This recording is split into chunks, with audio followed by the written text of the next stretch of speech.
ইফতারের সময় বুকে হাত রেখে আল্লাহ তাআলার এই শক্তিশালী নাম যদি কোনো ব্যক্তি ৭ বার পড়ে, তার সংসারে যত অভাব, দারিদ্রতা, বিপদ আপদ আছে তা দূর হয়ে যাবে। এবং সে ব্যক্তি যদি কালো জাদু আক্রান্ত হয়ে থাকে এবং আল্লাহ তাআলার ইবাদত থেকে সে যদি গাফেল থাকে, আল্লাহ সুবহানাহু তাআলা তার কালো জাদুগুলো দূর করাবেন এবং ওই ব্যক্তি ইবাদতের যে অলসতা তা দূর করে দেবেন এবং আল্লাহ রাব্বুল আলামিন ওই ব্যক্তির জীবনে ধন সম্পদ, টাকা পয়সা দান করবেন এবং মৃত্যুর আগ পর্যন্ত তাকে কখনো দারিদ্রতা গ্রাস করবে না। এবং আজ আমলটি করবে, আজ রাতে চারদিক থেকে যে সুসংবাদ শুনতে শুরু করবে। আমলটি বহুবার পরীক্ষিত, আজ পর্যন্ত কেউ ব্যর্থ হয়নি। আল্লাহ তাআলা ওই ব্যক্তিকে এত ধন সম্পদ দান করবেন যা সে কল্পনা করতে পারবে না। তাই বলছি, আমলটি দ্বারা ফলাফল পেতে হলে তার নিয়ম এবং শর্ত মেনে আমল করতে হবে। আর যদি টেনে ভিডিও দেখে কোথাও পয়েন্ট মিস করেন তাহলে দোয়া কবুল নাও হতে পারে। তাই না টেনে সম্পূর্ণ ভিডিও দেখার অনুরোধ রইল। আর যারা চ্যানেলটি সাবস্ক্রাইব করবেন আপনাদেরও মনের আশা পূর্ণ হবে ইনশাআল্লাহ। মাহে রমজান আমাদের সামনে এসেছে, অথচ এখন হয়তো আমরা অনেকে এটাকে অবহেলায় কাটিয়ে দিচ্ছি।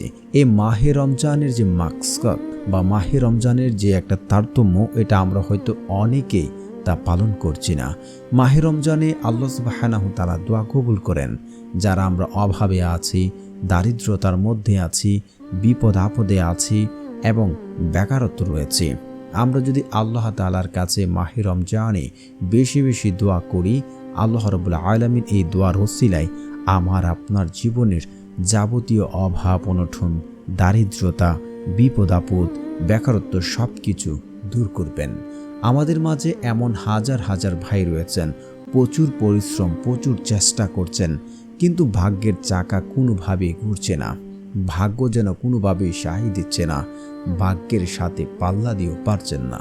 কিভাবে পারবেন? আল্লাহ সুবহানাহু তাআলা যাকে ইচ্ছা তাকে তো অটল ধন সম্পদ দান করেন, আবার যাকে ইচ্ছা তাকে অভাব অনটনে ফেলে পরীক্ষা করেন।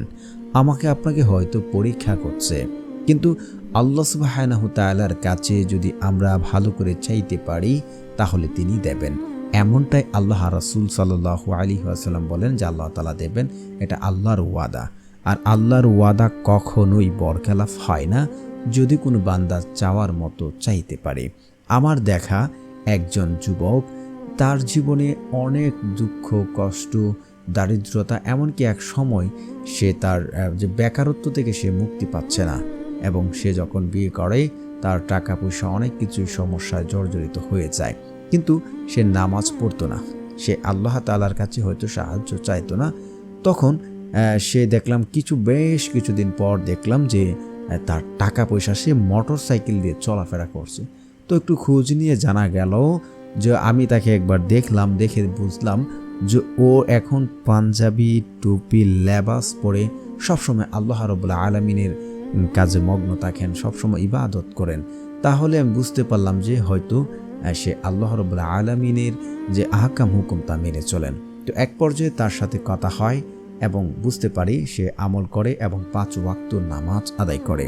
তো আমরা আল্লাহ রাব্বুল আলামিন তো হাদিসও বলেন যে ব্যক্তি 5 ওয়াক্ত নামাজ পড়ে আল্লাহ রাব্বুল আলামিন তার যে রিজিকের সংকট তা দূর করে দেন। তার জীবনে রিজিকের সংকট, অভাব অনটন থাকবে না যদি সে নামাজের নিয়মিত পায়বন্দি করে নামাজ পড়ে। তবে আল্লাহ রাব্বুল আলামিনের কাছে চাইতে হয়, যদি চাওয়ার মতো চাইতে পারেন আপনাকে দেবে। আপনারা তিরমিজি শরীফের হাদিস 2139 নম্বর হাদিসও জানেন যে আল্লাহ তাআলা বলেন যে আল্লাহ রাসূল সাল্লাল্লাহু আলাইহি ওয়াসাল্লাম বলেছেন যে ব্যক্তি আপনার দোয়ার এতটাই শক্তি যে বান্দার ভাগ্য পরিবর্তন করতে পারে কেবল দোয়ার মাধ্যমে। তো চেষ্টা করতে হবে, দোয়া করতে হবে এবং শুধু দোয়া করলেই বসে থাকলে হবে না, আপনাকে চেষ্টা করতে হবে। এবং যে ওই যে লোকটার কথা বললাম, সে দেখলাম অনেকদিন পরিশ্রম করে এবং আস্তে আস্তে তার লেবাস, তার পরিশ্রম সব কিছু ঠিক করে এবং আল্লাহ তাআলার কাছে একিন এবং বিশ্বাস নিয়ে দোয়া করতে থাকেন। এখন সে সফল একজন ব্যবসায়ী এবং সফল একজন মানুষ হিসাবে গড়ে উঠেছে। তবে এই মাহে রমজানে কিন্তু ইফতারের সময় আল্লাহ রাব্বুল আলামিন দোয়া কবুল করেন, কিন্তু আমরা ওই সময়টায় অবহেলা করি, ওই সময়টা আমরা আল্লাহ তাআলার কাছে চাই না।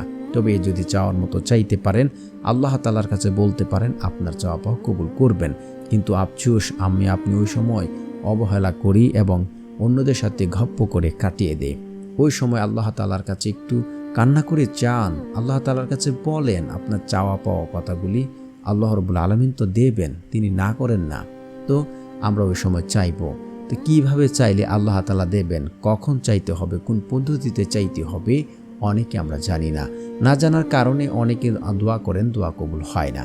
তো এখন আপনাদেরকে নিয়ম বলবো, শর্ত বলবো, তারপর আমলটি কিভাবে করবেন এইগুলো মেনে আমল করতে হবে। তো প্রথমেই হচ্ছে যে আপনাদের নিয়ম পালন করতে হবে। নিয়ম হচ্ছে আপনাকে উত্তম রূপে উজু করবেন। যখন আপনি ইফতার সামনে নিয়ে আসবেন, উজু করে আসবেন। আগে একটু ইফতারগুলো বানিয়ে রাখবেন। তারপর আপনি বসে বসে জিকির করতে পারেন, সুবহানাল্লাহ, আলহামদুলিল্লাহ, লা ইলাহা ইল্লাল্লাহ। এই জিকিরগুলো আপনারা 33 বার পড়বেন, কারণ সময় স্বল্প। তো তারপরে হচ্ছে আপনারা অবশ্যই ইস্তেগফার পড়বেন। ইস্তেগফারের অনেক ফজিলত আপনারা জানেন। আবু দাউদ হাদিস নাম্বার 1518 এবং সূরা নূহ আয়াত নাম্বার 12। আল্লাহ রাব্বুল আলামিন সূরা নূহতে বলেন যে ব্যক্তি আল্লাহ তাআলার কাছে ফিরে আসে, তওবা করেন, আল্লাহ সুবহানাহু তাআলা ওই ব্যক্তির ধন সম্পদ সন্তান সন্তুষ্টি দিয়ে ভরে দেন। সুবহানাল্লাহ। তো আমাকে আপনাকে আল্লাহ তাআলার কাছে ফিরে যেতেই হবে, চাইতেই হবে, কারণ তিনি রব্বে কারিম, তার কাছে কোনো কিছুর অভাব নেই। আর আপনারা আবু দাউদ হাদিস নাম্বার 1518 একটু যাচাই করে দেখবেন, যে ব্যক্তি বেশি বেশি ইস্তেগফার পড়ে, আল্লাহ রাব্বুল আলামিন ওই ব্যক্তির জীবনের অভাব, অনটন, দারিদ্রতা, বিপদ আপদ আল্লাহ তাআলা দূর করেন এবং ওই ব্যক্তিকে এমন সকল জায়গা থেকে, এমন সকল উৎস থেকে রিজিকের ব্যবস্থা করে দেন যা সে কোনোদিন কল্পনা করেনি এবং সে চিন্তাও করেনি। আল্লাহ তাআলা এমন জায়গা থেকে রিজিকের ব্যবস্থা করেন। তবে অনেকে ইস্তেগফার ভুলভাবে পড়েন। অনেকে পড়ে আস্তাগফিরুল্লাহ, আস্তাগফিরুল্লাহ, আস্তাগফিরুল্লাহ, এভাবে পড়বেন না। আপনারা পড়বেন আস্তাগফিরুল্লাহ, আস্তাগফিরুল্লাহ, আস্তাগফিরুল্লাহ, আস্তাগফিরুল্লাহ, এভাবে আপনারা পড়ে নেবেন। তারপরে হচ্ছে আপনারা একবার আয়াতুল কুরসি পড়বেন, কারণ আয়াতুল কুরসি যদি আপনি 5 ওয়াক্ত নামাজের পর পড়েন, আপনার মৃত্যুবরণ হওয়ার সাথে সাথে আপনি জান্নাতে চলে যাবেন। আপনি জান্নাতে যাচ্ছেন না, আপনার মৃত্যুবরণ হচ্ছে না বিদায়। আয়াতুল কুরসির অনেক পাওয়ার, অনেক ফজিলতপূর্ণ একটি আমল। তো আপনারা আয়াতুল কুরসি পড়বেন। ওই সময় ছোট্ট করে, যারা পারেন না আমার সাথে সাথে পড়তে পারেন, শুনলে হবে ইনশাআল্লাহ। আল্লাহু লা ইলাহা ইল্লা হুয়াল হাইয়ুল কাইয়্যুম লা তাখুযুহু সিনাতু ওয়া লা নাওম লাহু মা ফিস সামাওয়াতি ওয়া মা ফিল আরদ মান জাল্লাযী ইয়াশফাউ ইনদাহু ইল্লা বিইজনিহি আলামু মা বাইনা আইদিহিম ওয়া মা খালফাহুম ওয়া লা ইউহিতুনা বিশাইইম মিন ইলমি ইল্লা বিমা শাআ ওয়াসি'a কুরসিয়ুস সামাওয়াতি ওয়াল আরদ ওয়া লা ইয়াউদু হিফযুহুমা ওয়া হুয়াল আলিয়্যুল আযীম। তারপরে হচ্ছে আপনারা যারা ঋণগ্রস্ত, ঋণে জর্জরিত হয়ে আছেন, ঋণের জন্য কোথাও যেতে পারেন না, ঋণের জন্য কিছু করতে পারেন না, আপনারা পড়বেন এই দোয়াটি মাত্র 3 বার। আল্লাহুম্মা কফিনি বিহালালিকা ওয়ান হারামিকা ওয়া আগনিনি বিফাদলিকা আম্মান সিওয়াক। আপনারা 3 বার পড়বেন। তারপরে হচ্ছে আপনারা পড়ে নেবেন একবার সূরা ফাতিহা।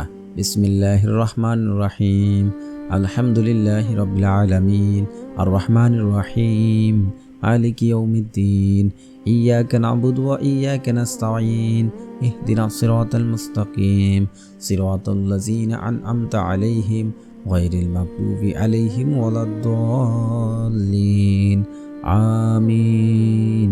তারপর 3 বার আপনারা সূরা ইখলাস পড়বেন। বিসমিল্লাহির রহমানির রহিম, কুল হুয়াল্লাহু আহাদ, আল্লাহুস সামাদ, লাম ইয়ালিদ ওয়া লাম ইউলাদ ওয়া লাম ইয়াকুল লাহু কুফুয়ান আহাদ। তারপর আপনারা রাসূল সাল্লাল্লাহু আলাইহি ওয়াসাল্লামের উপর দুরূদ শরীফ পড়বেন, কারণ দুরূদবিহীন দোয়া কবুল করা হবে না, সেটা আসমানে গিয়ে ঝুলন্ত অবস্থায় থাকবে।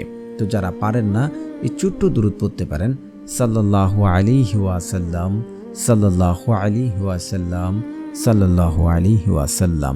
আপনারা প্রথমে 3 বার পড়বেন দোয়ার, এবং দোয়া শেষে আবারও পড়বেন সাল্লাল্লাহু আলাইহি ওয়াসাল্লাম, সাল্লাল্লাহু আলাইহি ওয়াসাল্লাম, সাল্লাল্লাহু আলাইহি ওয়াসাল্লাম।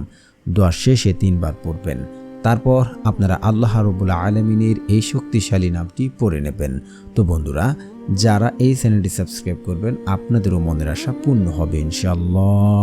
আল্লাহ সুবহানাহু ওয়া তাআলার সেই শক্তিশালী নামটি হচ্ছে ইয়া মুহিস, ইয়া মুহসিও, ইয়া মুহসিও, ইয়া মুহসিও, ইয়া মুহসিও।